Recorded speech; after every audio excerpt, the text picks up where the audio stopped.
یا ایھا الناس کلوا مما فی الارض حلالا طیبا ولا تتبعوا خطوات الشیطان انہ لکم عدو مبین۔ اے لوگو، زمین میں جو کچھ حلال اور طیب ہے، حلال ہے اور پاک ہے، صاف ستھری چیز اور حلال چیز، وہ کھاؤ، اور شیطان کے نقش قدم کی پیروی نہ کرو، انہ لکم عدو مبین، یقیناً وہ تمہارے لیے کھلا دشمن ہے۔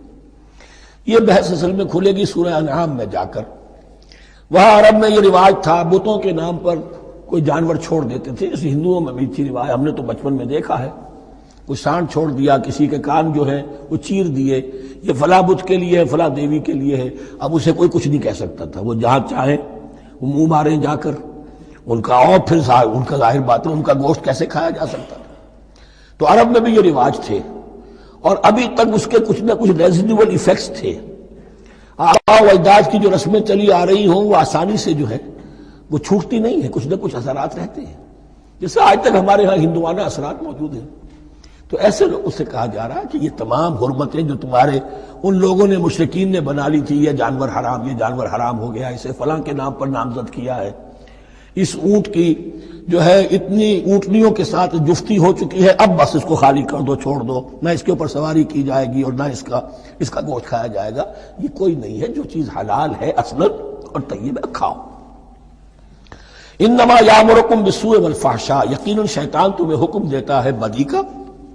اور بے حیائی کا، وان تقولوا علی اللہ ما لا تعلمون، اور اس کا کہ تم کہو اللہ کی طرف نسبت کر کے جو تم جانتے نہیں ہو، کہ اللہ نے حرام کیا۔ بھائی تمہیں کہاں معلوم؟ کوئی دلیل لاؤ، کسی کتاب میں دکھاؤ کہ اللہ نے یہ چیز حرام کر دی۔ وَإِذَا قِيلَ لَهُمُ اتَّبِعُوا مَا أَنزَلَ اللَّهُ قَالُوا بَلْ نَتَّبِعُ مَا أَلْفَيْنَا عَلَيْهِ آبَاءَنَا، اور جب ان سے کہا جاتا ہے اتباع کرو اس کی جو اللہ نے نازل کیا ہے، قالوا، وہ کہتے ہیں بل نتبع ما الفینا علیہ آباءنا، ہم تو پیروی کریں گے اس کی جس پر ہم نے پایا اپنے آباء و اجداد کو۔ اب لو کان آباؤہم لا یعقلون شیئا ولا یہتدون، کیا وہ اپنے آباء و اجداد ہی کی پیروی کرتے رہیں گے، خواہ ان کے آباء و اجداد نہ کسی بات کو سمجھ پائے ہوں، نہ ہدایت یافتہ ہوئے ہوں۔ میں نے عرض کر دیا تھا کہ سورہ بقرہ میں جہاں دعوت تیسرے رکوع کی پہلی آیت شروع ہوئی، یا ایھا الناس اعبدوا ربکم الذی خلقکم والذین من قبلکم لعلکم تعقلون، وہ بھی تو مخلوق تھے جیسے تم مخلوق ہو، تم سے خطا ہو سکتی ہے، ان سے بھی ہوئی، تم غلطی کر سکتے ہو، انہوں نے بھی کی۔